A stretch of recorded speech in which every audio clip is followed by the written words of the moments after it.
Можни ли се реформи во културата со партизирани институции, зошто изостанаа промените во овој ресор или се случија, но не се видливи? Анализираме со Тонка Барџиева-Трајковска и Златко Теодосиевски, од неодамна веќе бивши советници во Министерството за култура. Отворено студио 1 во 22 часот. Специјално телевизиско издание за специјалните јавни обвинители. Катица Јанева,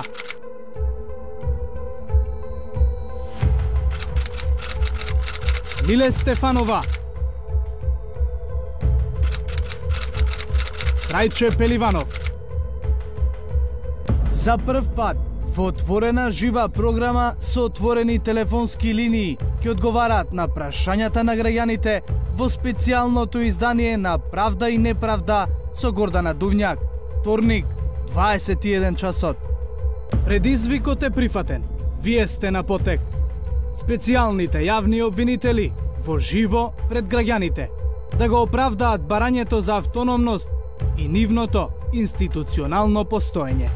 Вторник, 21 часот. Специјално издание на Правда и неправда. Бидете со нас.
Добар ден и добре дојдовте во најновото издание на Отвореното студио 1 петочно. Овој пат ќе се дружите со мене, меѓутоа и со мојот колега Антонио Крстевски. Тони, добар ден. Добар ден, Јана, до тебе, добар ден до сите гледачи. Се надевам дека денешното Отворено студио ќе ги заинтригира гледачите на 1 ТВ. Така е. Како што спомена Антонио, се надеваме дека како и секогаш ќе го задржиме вашето внимание и токму во продолжение ќе ви најавам содржината на денешното маратонско Отворено студио 1. Започнуваме стандардно со поенти од синокешното издание на Отвореното студио 1, каде што домаќини на вечерта беа колешката Анета Кочишки и колегата Александар Чумовски. Ке слушнеме неколку изјави од најинтересните разговори во овој дел. Меѓутоа, секако ќе имаме и разговор со колегата Славчо Поповски. Зошто надвор вее, односно паѓа снег, Славчо ќе не информира што се може да очекуваме во следните денови и секако како стоиме со температурите. Тука секако ќе не информираат телефонски од Автомото Сојузот и Македонија пат каква е состојбата на патиштата со оглед на тоа што, како што реков, е викенд, па можеби некој од вас сака да патува. 14 часот и 30 минути веќе стандарден термин за вестите. Со мене и со колегата Антонио Крстевски повторно ќе се видите од 15 часот и 20 минути, каде што ќе имаме разговор со млади археолози и ќе ги запрашаме на онаа главна тема каква е иднината во Македонија за младите археолози и секако потоа ќе следува анализата на вестите од светот со колегата Дејан Андоновиќ. Веќе од околу 17 часот повторно назад во студиото гостин ќе ни биде градоначалникот на општина Центар Саша Богдановиќ по повод еден убав проект, а тоа е дека старата железничка станица и целиот тој простор во центарот на Скопје ќе добие еден нов изглед и нов сјај. 17 часот и 30 минути, време е резервирано за забавниот дел. Започнува со возење со Вучиќ, па следуваат нашите ексклузивци и Сергеј Варошлија и Мода. Веќе од 19 часот и 15 минути, домаќин на Отвореното студио 1 ќе биде колешката Јадранка Костова. во тој прв блок ќе се разговара на една тема дали, односно какви се прогнозите за изборната трка за председател и дали треба да има предвремени парламентарни избори заедно со председателските. На оваа тема ќе дебатираат со Ана Пановска, Љубиша Николовски и Зоран Димитровски. Потоа секако следува дневникот, па веќе 21 часот ќе имате можност да ја погледнете спортската авторска емисија на колегите, овој пат со Дамјан Николовски. 22 часот повторно Јадранка Костова се враќа со дебата дали се можни реформи во културата и покрај партизирани институции. 22 часот и 30 минути дневникот и веќе 23 часот се заокружува ово отворено студио 1. Така што јас се обидов во еден здив накратко да ви најавам се она што ќе се одржи во отворено студио. Така е, Јана, како што почна и секој друг ден, така и овој, со поентите од вчерашните гостувања кај уредничката Анета Кочишки. Во текот на вчерашниот ден гости беа Бојан и Марија Чунде, млад брачен пар од Прилеп, кои што ја прикажаа својата сторија пред камерите на еден ТВ. Станува збор за Бојан, кој што е роден со хемофилија. Бе по одредена повреда на рабетниот столб, тој останал буквално закован за инвалидската столица, меѓутоа ова приказна е за истрајноста, односно за убеденоста дека Бојан заедно со Марија, со помошта на Марија ќе стане од инвалидската столица. Истото се случило, Анета презентираше сторијата, предлагам да видиме исечок.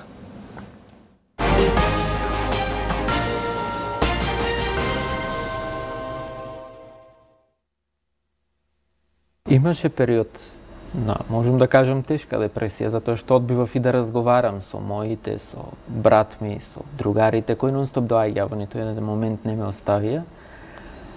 И цело време се обидуваа да ме изнесат од домот и во инвалидска количка, меѓутоа јас не бев заинтересиран. Тоа траеше извесен период. И дојде моментот кога сватив дека нема да се случи магија, јас да станам и веднаш да одам. И тогаш решив дека јас морам да излезам од тие 4 ѕида во кои што бев затворен веќе 3 месеци. И побарав од моите да најдат инвалидска количка која што е погодна за движење по улици и излегов прв пат на кафе со моите другари. После 3 месеци? Да. И видов дека животот и од таа перспектива и во инвалидска количка не е така суров како што имав представа дека би бил. И од тој ден, секој ден почнав да излегувам. Започнав со физикална терапија и физикалната терапија траеше долг период, скоро 5 години. Потоа продолжив со други вежби, поточно се префрлив на фитнес. Мислам дека е клучен моментот на прифаќање на целата ситуација. Кога ќе си го вратам филмот, се сеќавам дека често го прашував хирургот кој ме оперираше, кога ќе станам, кога ќе дојде тимот лекари и медицински лица да ми помогне да станам, да видиме дали операцијата била успешна, затоа што според мене операцијата беше направена за јас после тоа да станам и да се движам. Неколку пати не ми одговори и во еден момент кога предпоставувам дека сметаше дека е моментот кога јас треба да ја слушнам вистината, ми кажа дека тоа нема да биде така лесно, дека ми предстои еден подолг период на физикална терапија. Да, на кој што може би ме оспособил за движење во иднина. Но не мора да значи. Да. Тогаш може би сватив колку е сериозна ситуацијата, меѓутоа се сеќавам дека си реков сепак ќе станам. И јас, како и нашите другари, бев тука нормално. На почеток Бојан не сакаше да комуницира со нас, баш во тој период кога беше во депресивна фаза. Меѓутоа за брзо време го надмина тој период и подоцна продолживме да се дружиме, меѓутоа мислам дека од наша страна беше клучно што ние никогаш не го доживеавме како лице со хендикеп. Ни јас, ни нашите другари, никој од нас, ни брат му, сите продолживме да се однесуваме како се да е нормално и само го чекавме денот кога повторно ќе напушти инвалидската количка и така го доживувавме и тогаш, така го доживуваме и сега. И вашата верба се пренела и на него, очигледно. Така? Па, Тоа е таа сила која што на многумина им е потребна. Тој ветер во грбот што се вели. Сега сте во брак. Тогаш бевте пар, сега сте во брак. Да. Она што ми беше интересно пред да влеземе во студиото, вие сега заедно и работите, значи и работниот дел од денот го поминувате заедно. 26 часа на ден. 26, вие два не знам од каде, ама нека ви се сосреќа.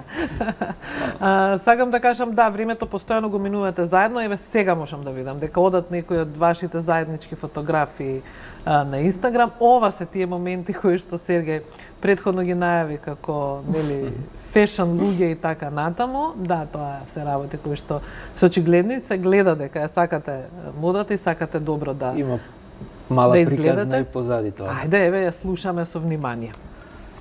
Па, во моментот кога целосно ја прифатив мојата состојба, тоа беше моментот кога веќе се движев со патерици, сакав да бидам лик кој што нема да биде препознатлив како дечкото во количка, дечкото со патерици, дечкото со бастуни, сите помагала кои сум ги користел. Добро.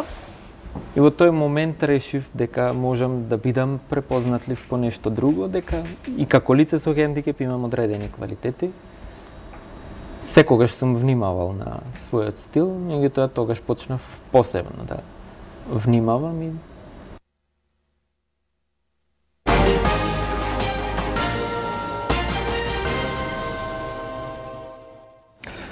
Да, ова беше интересната сторија на Бојан и Марија Чунде за тоа како по една таква несреќа може да се стане од инвалидска количка и животот да го продолжат како што треба. Во текот на вчерашниот ден имаше и политички дебати тука во отворено студио 1. Така. Да, Александар Чумовски, како што и претходно споменав, пак на гости тука во отвореното студио 1 имаше градоначалниците на Гостивар, Куманово и Битола, кои што пак има можност со отворени телефонски линии да се слушнат со граѓаните, односно да ги слушнат нивните пофалби, критики и ставови. Меѓу другото, Таравари, Максим Димитриевски и Наташа Петрова, осам што одговара на прашања од граѓаните, дадоа и некои нивни ставови во однос на тоа што се прават или не прават во општините каде што секако ја имаат главната улога. Во продолжение слушаме и извадок од овој разговор.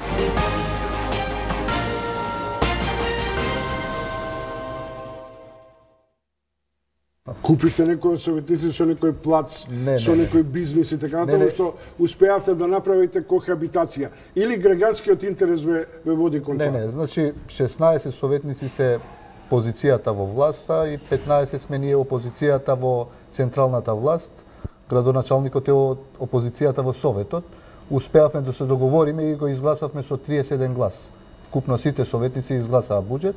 Меѓутоа ви велам, направија во одредени ставки во буџетот, например привремени вработувања, која што традиционално во Гостивар било последните 10 години околу 12 до 15 милиони денари, сега ми овозможија 6 милиони денари, половина од тоа што било претходните 10 години.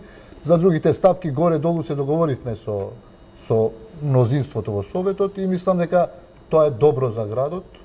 Ке остварите нешто од овие капитални инвестиции, како што ние обично сакаме на граѓаните да им ги прикажеме? Да, ќе остварам затоа што офицерскиот дом во оваа градежна сезона веќе ќе биде со активности.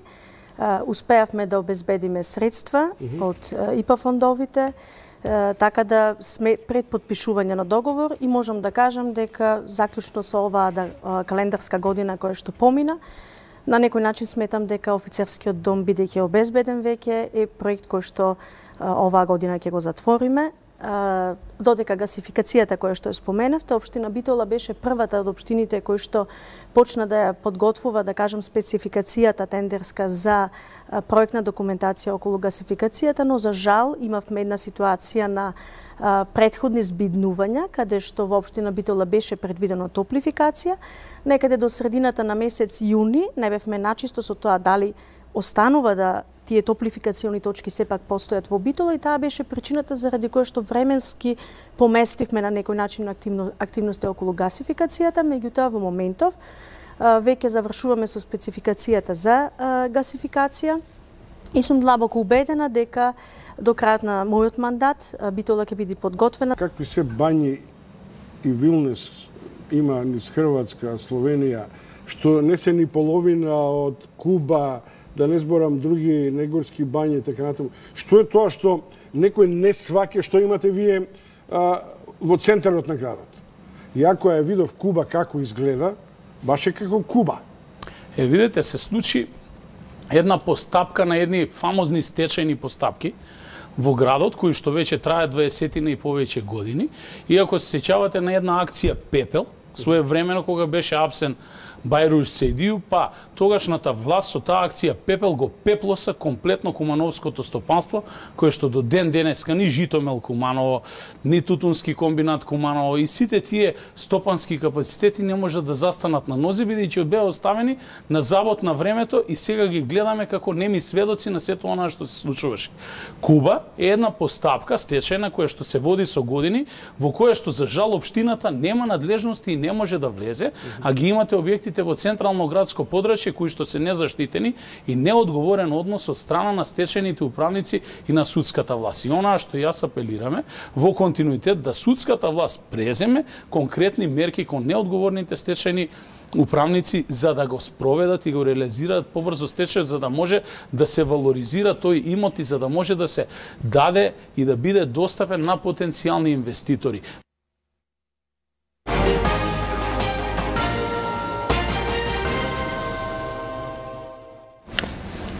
Почитувани гледачи, тука го заокружуваме оној дел кој што се однесува на поентите од вчерашното отворено студио. Како што знаете, Македонија утрово се разбуди со нов снег, токму затоа како гостин во студиото го поканивме нашиот колега Славчо Поповски. Славчо, на што се должи новиот снег? Така, значи, уште од изминатата ноќ територијата на Македонија потпадна под изразен циклонски систем, кој услови најпрвин во јужните и југозападните предели да има врнежи претежно од снег, додека во текот на денот врнежите се проширија насекаде и се доста интензивни, со тоа што понекаде по ниските места имаме мешавина и од дожд и снег, а особено на западот и на северот веќе на некои пониски места е формирана снежна покривка. Поинтензивните врнежи ќе продолжат и до крајот на денов, како и вечерва, па така на некои од пониските места се очекува формирање на снежна покривка од 10 до 20 сантиметри, додека на планините истата ќе се зголеми дури за над 50 сантиметри. Па затоа на возачите, особено доколку патуваат низ планинските превои, им препорачуваме да бидат крајно предпазливи денеска. Славчо спомена дека ќе се задржат чинам врнежите од снег и следните денови, така какво време и температури може? Веќе во текот на утрешниот ден врнежите полека ќе престануваат. Недела ќе биде нешто постабилна, за веќе од понеделник навече да повторно да подпаднеме под влијание на нов влажен бран. Но овој пат ќе има врнежи од дожд на ниските и снег на повисоките места и на планините. Значи во вториот фактички бран нема да имаме снежни врнежи? Снежни врнежи. Температурите? Температурите, значи, нешто најстудено ќе биде во недела наутро, кога минималните температури ќе се спуштаат од минус 10 до минус 1. Дневните ќе бидат позитивни, ќе се искачуваат во интервалот од 2 до 10 степени. Славчо, неблагодарно е да се прогнозира неколку недели или месеци однапред, меѓутоа дали после овој снег се очекува и времето да се затопли во Република Македонија или пак ќе има нови бранови? Така, значи, барем според сегашните анализи, очекуваме понатаму да имаме, значи, постудени воздушни бранови, како и влажни.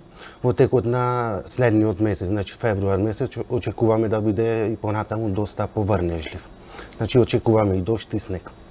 Дали може би овие снежни врнежи, а еве најави втор бран на дожд, може да предизвикаат поплави во некои делови од земјава? Така, значи има услови во текот на следните неколку денови, поради и овие интензивни врнежи што се очекуваат денеска, кога очекуваме во јужните и југоисточните предели воден тал дури над 50 литри, и со топењето секако на снегот, особено на пониските места, во текот на следните денови да дојде и до покачување на нивоата на реките и на езерата низ Македонија. Но барем за сега услови за поплави нема.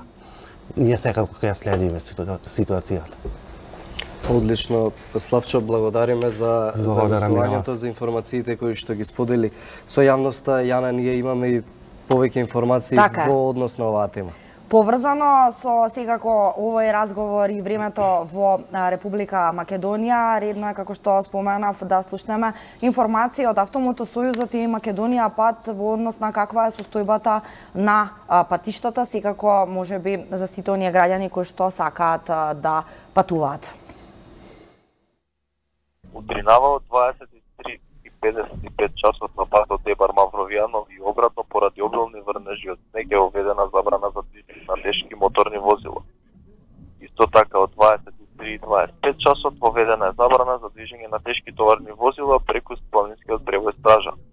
Сообраќајот на државните патишта се одвива по претежно влажни коловози на некои повисоки места во западните делови од државата со остатоци од каша снег на коловозот по интервенција на дежурните екипи од Македонија Пат.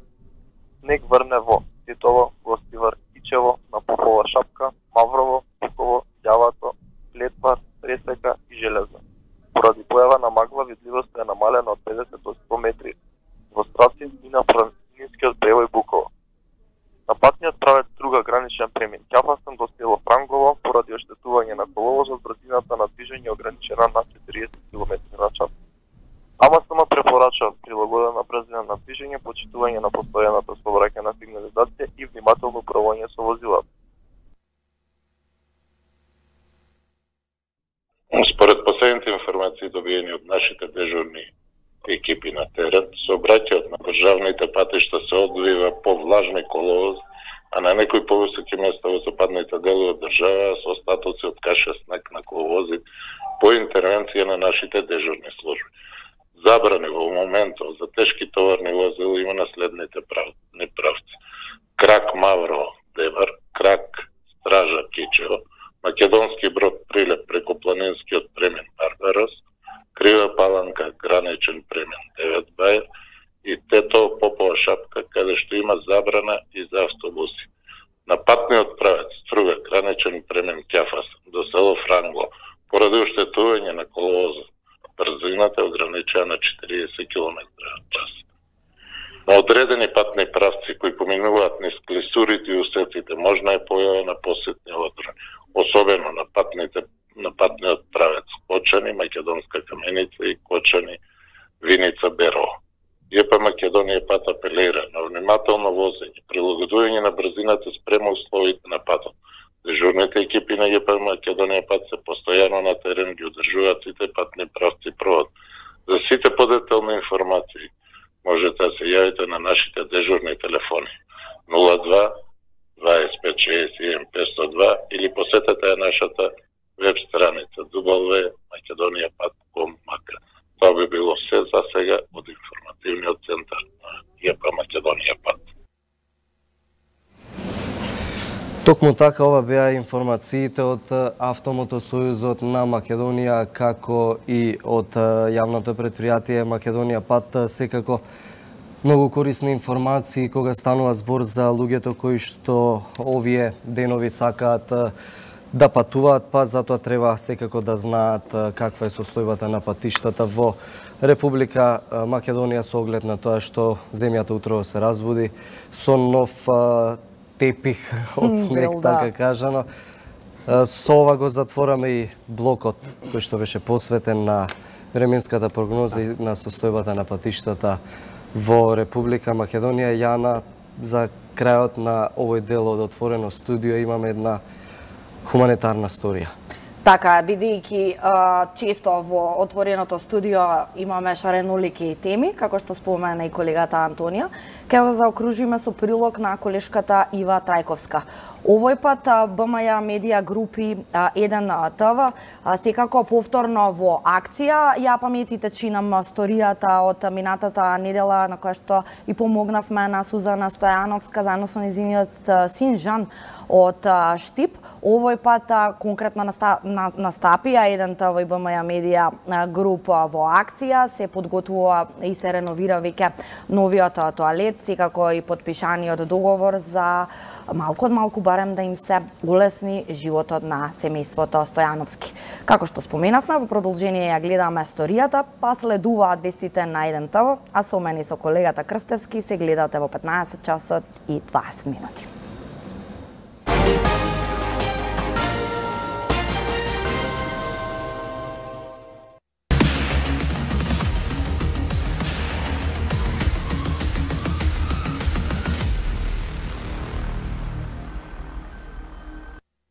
Хуманитарните акции кои ги прави БМЈ Медија групи 1 ТВ неделно и натаму продолжуваат одново за Сузана Стојановска. Откако таа ни ја раскажа нејзината приказна со синот Жан, телевизијата имаше честа да ја има Сузана како гостинка во студиото и ветија дека ќе биде овозможена финансиска помош околу основните производи, како и поправка на тоалетот, бидејќи таа ни раскажа дека тоа не е неопходно за да и се олесни во секојдневните обврски со синот.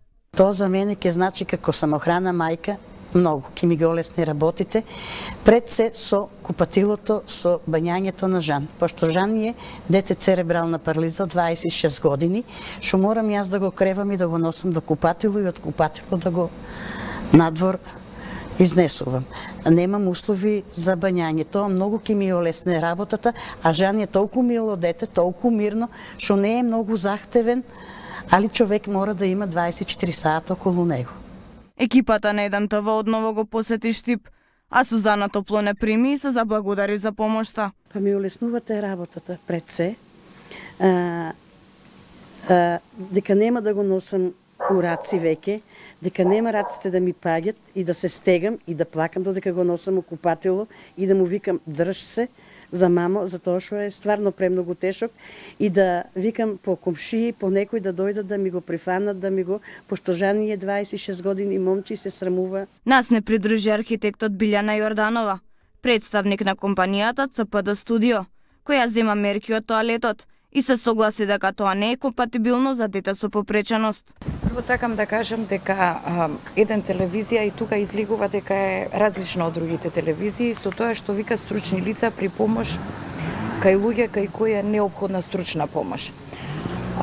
Ние бањата ќе ја дотираме по стандарди, такви какви што треба за инвалидизирани лица, со тоа што Жан ќе добие услови такви какви што треба да има секој кој го носи тој инвалидитет. Значи ќе се смени вратата, ќе се смени позиција на туш кабината, ќе се смени мијалникот, ќе се стават рачки за придржување.